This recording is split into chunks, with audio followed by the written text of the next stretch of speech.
There's something about Grandma's kitchen that just stays with you.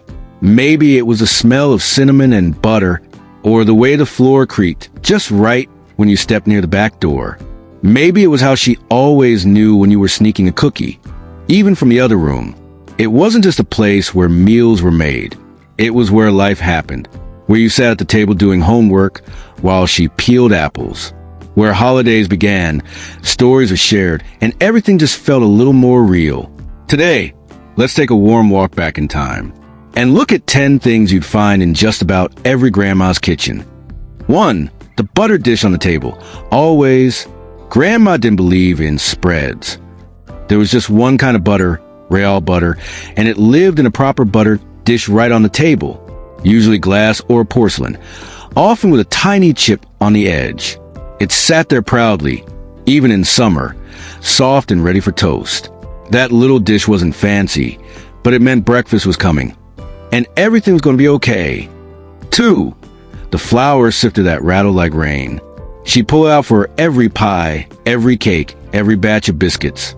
A dented metalcan with a crank on the side, and when she turned it, it made the soft S-A-N-G sound as flour fell through. Sometimes she'd let you do it, standing on a stool, turning the handle like it was a magic trick. Back then, baking wasn't rushed. It was slow, careful, and full of love. Now we just use a whisk, but something about that old sifter still lives in our memory. 3. Yellow Tupperware that lasted forever. It was always yellow, sometimes orange, occasionally brown, but it was Tupperware, and it was everywhere, stacked in the fridge, packed with potato salad, or holding leftover ham from Sunday dinner. You could hear the burp when she sealed it shut, and somehow it never cracked. It was built to last, and it did, just like her. 4. A coffee percolator that bubbled like a story. Before Keurigs and pods, coffee came with sound. Grandma's percolator sat on the stove, humming and bubbling as that rich, roasted smell filled the whole kitchen. She'd pour it into mismatched mugs, one for herself, maybe one for Grandpa, and sit quietly at the window. It wasn't fast. It wasn't fancy, but it was good, and it felt like home. 5. The cookie jar that always had one more. Even when you thought it was empty, somehow there was one more in there. A round sugar cookie, a broken piece of shortbread, something sweet. The jar might have been shaped like a cat or just said cookies in faded lettering, but it was always full of love. You didn't ask, you just opened the lid. And somehow, she always knew you had. That clink gave you away every time. 6. Doilies on everything, even the toaster. Little circles of lace, under the lamp, on the coffee table, even tucked beneath the salt and pepper shakers. Some were handmade, others came from a box, but they weren't there for style. They were there because she cared. She believed everything deserved a soft place to rest. Even the blender. We might call them clutter today, but back then, they were comfort. 7. The hand crank egg beater. Before electric mixers zipped through dough, Grandma used elbow grease.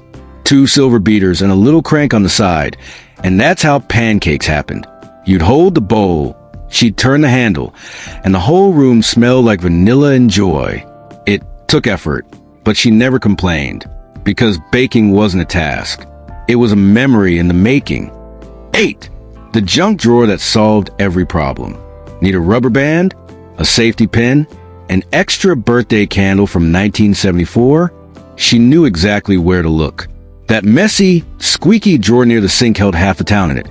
Old coupons, scissors, takeout menus, mystery keys. To you, it was chaos. To her, it was a finely tuned system. And somehow it worked. 9. The grease jar beside the stove. It might have been a coffee can or a mason jar, but it was always full of bacon grease, saved from breakfast, ready for dinner. She'd use it to fry eggs, flavor beans, or give cornbread its soul. Nothing went to waste in her kitchen. That jar was her secret weapon, and you could taste the love in every bite. 10. The wall phone with the twisty cord. It hung by the back door, olive green or beige, with a cord that stretched all the way to the sink. She'd stir soup, talk to your aunt, and keep you in line, all at once. You'd sit on the floor, play with a spiral cord while she said things like, "Well, I told her not to marry him. When it rang loud. And when it was busy, you just waited.